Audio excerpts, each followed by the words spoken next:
at least the first angle and allows Sololzy to get that revive, but Ranger X with the Org up close. That Org started it all with Glorious and might just end it all. Although Ranger X now in a 1 versus 2. High ground, Haisaki close, sat down, now sees Sololzy, has a first aid kit but no nade, and Sololzy pushes up, he pushes in, but he loses out. They're at all 5. Exceptional game from T5, rushing uphill 2v3 to push a weakened Cerberus. Of course they both had AUGs, but Ranger X with the 7 HP clutch, exceptional shooting. But in this video, we're here to look at map positioning, circle management of the last 6 teams, and to learn how they decide very quickly when to push and when to move. It's your boy Kwafa, and welcome to my deep dive. 20 alive, 6 teams remaining, it's phase 5 of the circle. Now Day Trade, the top performing team in APAC, is center of the zone on the high ground, clearly the strongest position right now. The rest of the teams are a little bit spread out around the edges, and they would have to rely on some luck to see where the circle goes next. What happens here for phase 6 and where we're going to be heading.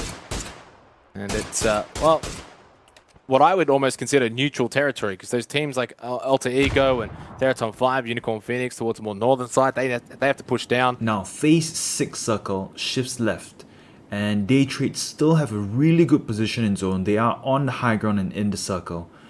You can see Cerberus behind them, but what Cerberus doesn't want to do is to push up into enemies who are already in the zone, because they're just going to revive one another hiding behind their cars, and it's going to be a really bad exchange for Cerberus. So what they decide to do is to take all of their vehicles and push down into the compound, where attack all around is the second best position, and they do end up wiping attack all around due to superior gunfight skills.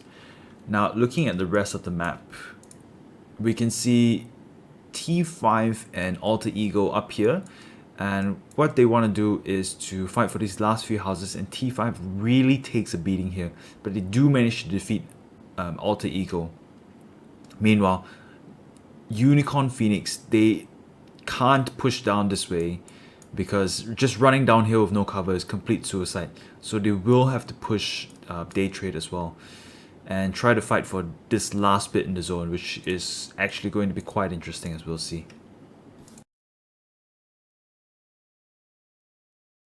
Hemas gets rid of attack all around. They can't survive for very long. Now that was a 4 versus 3 in favor of Cerberus. They now have that compound to themselves. A big position, a big power play for them. And Poochills with the down onto Hungfo Ditch. It's 1v2. Day Trade and Unicorn Phoenix know they might be fighting the most important of fights that they have had thus far in PCS6 against one another. It's 1 versus 2. You give yourself points, you take those away from your next best competitor. And that is, of course, always going to be a net positive one way or the other. Of course, what they do need to be aware of, especially Day Trade, is Cerberus. They are about to be the ham in the sandwich then, Oxen. No one ever wants to be the ham. Haisaki has found Flash. Unicorn Phoenix getting bailed out of a bit of trouble now, and Day Trade down with 2 on the floor. Nurans and Poop. A very important fighting skill, I guess you can call it, is that pros use a lot of utility. Grenades, flashbang, smokes, they just stock on them. If you can see, they don't really prioritize a lot of ammo within, like, when it's like top 20, they're all down to like 2 mags or even just 1 mag. And you know, I'm a new player myself, so I get a lot of anxiety also seeing you know, low ammo count. I just want like 200 bullets spare just to be safe, but you don't really need that much. What you need is at least 3 grenades. I know they weigh a lot. 2 flashes and 3 smokes. As many smokes as you can find, because with this terrain, you can see how Unicorn Phoenix and Day Trade are trading.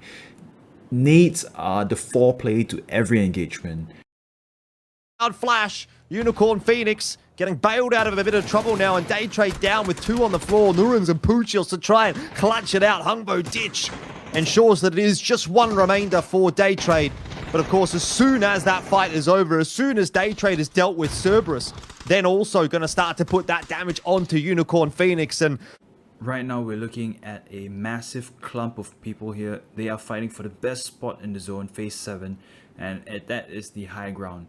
Now Cerberus, they have already attacked all around on this compound, and they know that the next shift is likely not to be in the favor if they stay in the compound.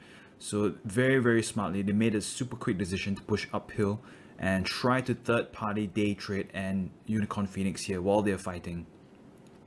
Very, very smart move. Day trade is they still have the best position in the zone, but they're just getting pincered from both directions, and they can't take too many engagements at once. Now T5 on top here, they have already eliminated Alter Ego, which is good on them, but you will see in a moment what they decide to do. I think they are going to consider their options, because 3 teams are fighting here. They are definitely going to run uphill and push at the opportune moment. I think they're going to be watching the kill feed very closely, because they know who's where, and as soon as any member of Unicorn Phoenix goes down, they're going to push uphill and try to pincer this. Nobody wants to have a luck-based zone shift. For example, if the zone shifts to right here, and then that would be a very messy, out of control kind of fight, and they rather take engagements on their own terms. So everybody's going to rush up this hill, and let's see how that pans out.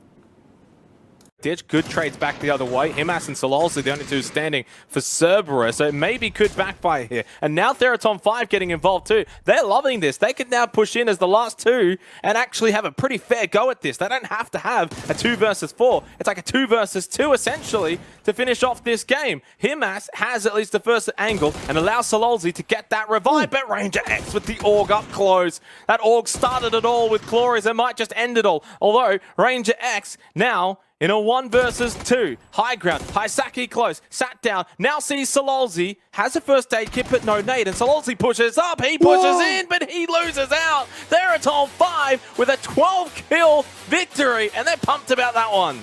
And they will ensure it is still the big 3 picking up wins. Easy game, winner chicken dinner. These pro teams have an extremely aggressive playstyle, and they don't want the circle to shift and make the game become luck-based.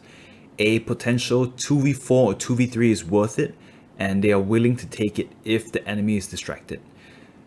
A tip for your games: count the players remaining and watch the kill feed. Not many people pay attention to the kill feed. You can get info on people if you knock them or they knock you, and the little statement comes up telling you their name. That's it for the deep dive today. Squafa Gaming. I'll see you guys around.